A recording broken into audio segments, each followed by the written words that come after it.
Welcome back to the show. Check out these headlines. We got Nick Burafedo from Link2 Live. Ethereum and MetaMask being targeted by the SEC. Say it isn't so. And what about this? Ripple USD stablecoin. Does it equal USDTether? Are we about to see an acquisition? Somebody roll that beautiful intro.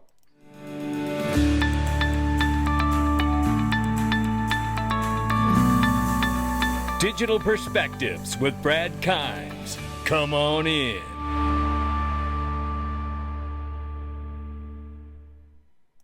Welcome back to the show. You can follow us on Twitter, YouTube, and digperspectives.com for exclusive content. Right now, $2.49 trillion market cap for crypto. The market is up 0.5%, 64,300 for Bitcoin, 3,100 plus for Ethereum, $110 billion plus market cap for USD Tether. That conversation's not over.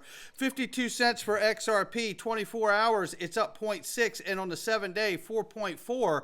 The range of price very quickly is between 52 and 54 cents. We're smack dab in the middle. We'll keep an eye on it. But I've got Nick Burafedo, head of digital asset sales from Link2 with me. Nick, how you doing this morning? Good morning, Brad. How are you doing? Man, I'm doing good. However, we do have some unfavorable news, but news everyone needs to hear as a public service announcement. Tell us what you got, Nick. You know, Brad, so before we talk about Link2, I'd asked you if I could do a PSA for all of your listeners, and this is so important, and as I start to talk about this, if you don't think this relates to you, then you're vulnerable, okay? So please hear me out. We just saw Brad Garlinghouse do that really, cool, funny video about AI pretending to be Brad Garlinghouse. Why did Brad do that? Because these scammers are getting so much better, and it's working, okay? I want all of your listeners to know that I personally know 3 people that were drained of their digital assets in the last 30 to 45 days. It is horrible what's going on out there. And I know that, half of the people listening to the sound of my voice right now are going, well, that'll never happen to me. Well, guess what? All 3 of these people thought the same thing. So I'm going to give you an example of these 3 scams. And I just want everyone to know you got to be careful, okay? So here you go. One of them was someone was chatting on their app, and I'm not going to say any platform names. They were chatting on the app of the digital asset platform that they use. Then they suddenly got an email that referred to that chat, and they asked them to click on the link to complete whatever they were discussing. The moment they clicked on that link, that person had access to their account, drained their account for significant funds. All right? A second one was another person was using a wallet for yield purposes. I don't want to say what digital asset. I don't want to say what wallet. But somebody in that community was pretending to be an admin. That admin befriended the person, ultimately ended up getting because they were going to help them fix their wallet, got access to their wallet, other wallets, drain their accounts. And the third one, which I heard earlier this week, was a direct call from somebody pretending to be from a digital asset platform, telling the person that they're currently being hacked and that the platform needs their help to stop the hacker. Ultimately, that person gave their keys and also got drained. And everyone thinks that it's not going to happen to them. I'm telling you, when panic sets in, people make bad decisions. And I've heard you use a term over the years, to be still. Yeah. And when something goes wrong, I recommend everybody just be still a minute. Yep. And don't take any calls from anyone about your digital assets. Don't click on any links. I'm just saying this because it breaks my heart. 3 different people. So I wanted to share that with your listeners. It's real, it's happening, and it's not getting any better. So be careful out there. Well, and my heart goes out to them, Nick, and it is awful. I've experienced hacks before, and as you said, every great hustle comes with knocking you off your game for a split second, because it just takes a split second. It's a split second when you click on a link, and then when that phishing thing goes through, they're in your account. It doesn't matter if you're 18 verification factor or whatever it is. None of it matters. If you click a link that gives them the ability to do a phishing attack inside of your computer, it's over. You could have it's over, and it can happen to all of us. So Amen. Please be careful. Every time I hear one of these stories, and look, if I've heard 3 of these stories, Brad, in the last 30 to 45 days, and one was this week, how many people didn't tell? Oh yeah, because they're embarrassed. Because that's the other thing. Yeah. A lot of people get embarrassed to admit that it happened to them. Yes. So please, everyone, be careful out there. Oh, what a great reminder, Nick. And again, my heart goes out to anybody that's been through it. I've been through it, and it can happen to anyone. Now, Nick, on a lighter note, tell us what's going on over at Link2. Well, I'm sure you saw the news yesterday that Stripe is going to be taking USDC coin, which is created by Circle. Yep. Which is huge, and Stripe is one of the assets on our platform. It's a competitor to PayPal, but one of the early investors in Stripe are actually Elon Musk and Peter Thiel from PayPal. Yeah. It's less expensive for merchants to use Stripe. It moves faster. They have more payment methods that they accept, and now they accept digital assets, and that's something that you don't normally get from PayPal. So there's a lot of great news going on out there. Because of that news, our members are going to see a very special bundle today. We're going to offer Stripe and Circle together as a bundle at multiple investment levels. So if anyone's interested in taking a position in both of those companies or increasing your position, today might be a great day to do it. Please be on the lookout. That should happen later this morning. So keep an eye on your emails, keep an eye on your apps, keep an eye on the platform. Oh, we sure will. And I want to remind everybody that Link2 has crossed over 750,000 registered users. Good gracious. I mean, that is just some serious growth over there, Nick. Yeah, our growth has been amazing, but Brad, you haven't seen anything yet. We've got some things working now that our growth between now and the end of the year, I think, will be our biggest growth ever. So I'm really, really excited for the future of Link2. And for all of our members, it's just going to be a fantastic ride. So am I. And I just want to say that we are super excited to see you and everyone from the Link2 family at XRP Las Vegas. This is going to be a remarkable, remarkable couple days. Man, we're just days away. I mean, it's like, people are calling me. They're just so excited. It's just going to be a blast. And I've got a sense of how many people are coming, and it's going to blow everyone's minds. I mean, this will be obviously the biggest XRP gathering ever. And I've been to Bitcoin gatherings, and I think it's going to be bigger than a lot of Bitcoin gatherings. And what's interesting is I normally sleep like a rock. Okay. And I literally, the last couple of weeks, I have just been sleepless and restless and my wife as well. And, it's all trying to make sure that this event comes off really great for everyone. But the last few nights I've been restless, but it's because I'm excited. Now we're getting beyond the details of all of this because they've been done, and now we're just starting to get really excited about what we're bringing to the community. It's just so exciting. And I always emphasize whenever we talk about it, that, the content of the program is awesome. The people that you're going to have on the stage is awesome.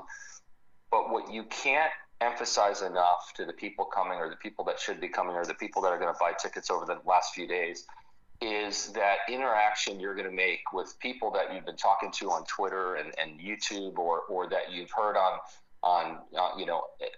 in the digital asset space, or other, investors in XRP or investors on the Link2 platform. I mean, you're going to be making friends from around the world, and now you're going to now have people from around the world. I mean, I just think that's just awesome. It really is, and I could speak to that myself because I have relationships that I've made since last year that have just absolutely been deepened and enriched, and I love the ability of meeting people at these events. So yeah, you really can't put a price or a value on that kind of connection when you're there. And we have set this conference up. I'll remind everybody that we have set this conference up to have complete immersion in the companies like Link2 that will be there. You're going to be one-on-one with these people. This is going to be an amazing opportunity. Yeah, it's going to be fun. And come on by our booth. We're going to have some cool swag, and it's just going to be a great time. I can't wait. Oh, I can't either. Nick Burafado, head of digital asset sales at Link2. Nick, thank you for stopping by. Thanks, Brad. You take care. Have a great day. You too. Bye-bye. All right, everybody, there you have it, fresh off the press, and we're 53 cents. Boy, wait till you see this news we got today. And don't forget to get your private dinner ticket to have private dinner with Brad Garlinghouse, the Honorable Christian Carlo, and Congressman Wiley Nickel, Michael Arrington, John Deaton, Eleanor Tarrant, myself, digital asset investor, Mrs. Backup, the Digital Chamber, for goodness sakes, is going to be there. And we're going to have a live performance. We're bringing in artists from L.A., Ronnie Nash Band. Oh, my gracious sakes. You're not going to believe it. And I get to play drums for this guy. It's going to be amazing. And Christian Carlo is going to be playing guitar. If you haven't heard him, he's amazing. This is going to be a remarkable time, ladies and gentlemen. Get your tickets at thefutureofdigitalassets.com and put the code 589 in and get a 25% discount. And the ticket is tax deductible because it's a charitable donation, and you get to meet and hang out with all of these people. You can't beat it. I cannot wait. Stuart Alderati says this aged well. And basically, he put back in 2022, we all agree that consumer market protections are needed, but saying that every token besides Bitcoin maybe is a security is a combination of bad law and bad policy, and all in the name of the SEC's political land grab over this asset class. The SEC's jurisdiction is not limitless. Boy, it did age well. Stuart's got it, because look at what happened here yesterday. Yesterday afternoon, the former U.S. government regulator considers ETH, XRP likely non-compliant securities. And that is Gary Gensler we're talking about here. And today, they sued the SEC. Who did? Consensus. You know, Joseph Lubin's crew. Because they know that they got a bullseye on their back. So they're trying to preempt it. That's what's happening. So the SEC issued a Wells notice to Consensus, including that the top ETH wallet MetaMask is operating an unlicensed broker-dealer. Total nonsense, but oh boy, how the tables turned, says Vet. Absolutely right. And it says right here, the SEC told Consensus that MetaMask was operating as an unlicensed broker-dealer. There you have it, ladies and gentlemen. We know Ethereum is already being targeted for proof of stake, saying that proof of stake is, in fact, a securities offering. So there is a 2-year fight, looks like here, unless it gets settled sooner. But you got at least 2 years in front of you, ETH fam. That's what you got. See, this is the problem.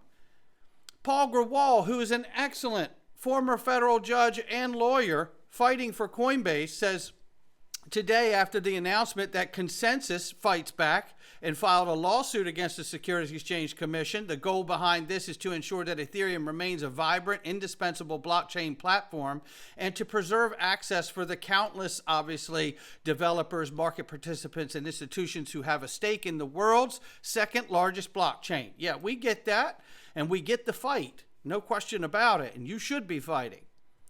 Paul Grewal comes in from Coinbase and says, I know ETH is a commodity. I know you know ETH is a commodity. The CFTC knows ETH is a commodity. It's time for the SEC to admit that it still knows ETH is a commodity too. No more games. Thank you to Consensus for standing up against the SEC's unlawful expansion of authority. And Paul, thank you for showing us that this is what you wouldn't do for XRP and Ripple. But yet we're supposed to take the high road and show all the grace. Because while everyone sat with tape over their mouths watching the injustice happen to Ripple, XRP, and hundreds of thousands, if not millions of XRP holders, but at least 75,000 in a class action lawsuit, God bless John Deaton. And where was Paul Grewal and Coinbase then? Right? Now I realize it is time for us to not be maxis, but this isn't maxi talk. Maxi talk is pointing out what they didn't do when they thought it was only happening to us. Well, Paul, what you have found out is that you weren't sitting in a bleacher seat. You were sitting in a boat seat. And as it turns out, it's the same boat that Ripple, XRP, Brad Garlinghouse, Chris Larson, and all of us were sitting in. Start rowing. Ripple replaces USD Tether for US on-demand liquidity. Well, let's get down into this, ladies and gentlemen. Elizabeth says, no surprises here. Naveen Gupta was the first Rippler I heard on YouTube interview who mentioned that the other digital assets would increasingly serve as RippleNet's bridges in the future. And as for those channels claiming USD Tether is a scam, oh, the twist of life, it's all about the builders.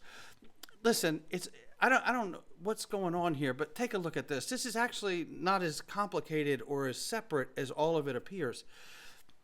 This is, in fact, information saying that we took steps at Ripple, right, to migrate each US-based on-demand liquidity customer from using XRP as the bridge currency in ODL to using USD Tether, or the contract was terminated. We should continue to use USD Tether or Bitcoin or other vetted stable coins for US-based flows unless otherwise approved by legal. And this is a move that was done in order to satisfy the current decision in the case over institutional sales and on-demand liquidity. So they brought in USD Tether so they're not using and touching XRP directly, right? That's what this is. It's a smart move, but unfortunately, it doesn't justify that it's just about builder. I don't know what kind of nonsense this is. Listen, let me tell you what's about builders. Let me tell you what's about entrepreneurs. Let me tell you what's about innovators. Legislative clarity and regulation. Let me tell you what is about builders. Influencers who go out here and pump tokens from out of the ashes into something without telling you that they bought some or had availability of that token from a pre-sale. That's all about builders, and that's all about gains. And if you're not disclosing that, you may legally have a loophole that allows you to do it without being a legal activity. But you know what you don't have is a moral compass. Because if you are someone that is pumping all the builders just so you can get your tokens to go to the moon, as they say, without disclosing that you sold into the face of your own audience for the liquidity on some crap-ass token, then it isn't all about the builders. It's all about your wallet. That's what I know.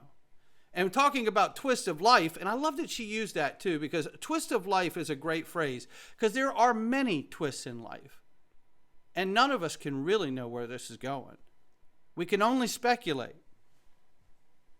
And speaking of speculation, it is also well known that Tether is a favored on and off ramp for illicit activities to interact with crypto asset markets, and is knowingly facilitating violations of the law. Well, there you have that. So there's no speculation in that. Now there's speculation in this. I want to talk about this. Let me bring you in here because I think USD Tether being targeted right now is extremely important. What does it really mean? We're still trying to figure it all out. I've asked a question multiple times. Will Tether be collapsed or unwound? Or will it just be forced to come under prudential regulation? Because it never has been, right? Well, let's take a listen here. I want to bring you in. Transparency and accountability. Well, I think this bill is the first step towards really addressing illicit finance. This stablecoin legislation creates a framework where it rests on top of the dual banking system.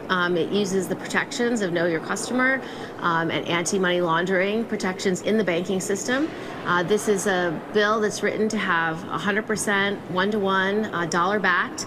Custody has to be in a bank, and so you have all those protections in place in our ordinary banking system. And so this is bringing that level of transparency and accountability into blockchain and cryptocurrency. And the first, and I think the most important piece of this legislation is to take stablecoin and put it into a proper regulatory framework so that we can have consumer protection, we can have transparency, accountability, and we can have certainty.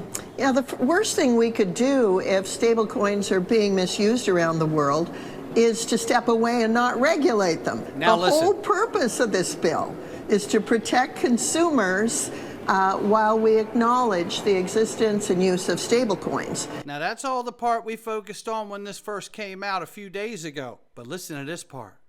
And furthermore, Senator Gillibrand has included some language from the FDIC that in the event there were an insolvency or a failure, a conservatorship or a receivership could be set up. So it's contemplated that even with our one-to-one reserves that we require and our decision not to allow algorithmic stablecoins, if something did fail, we have that safety valve of the FDIC receivership language.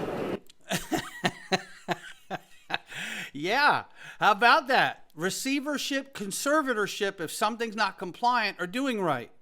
Then this dawned on me early this morning.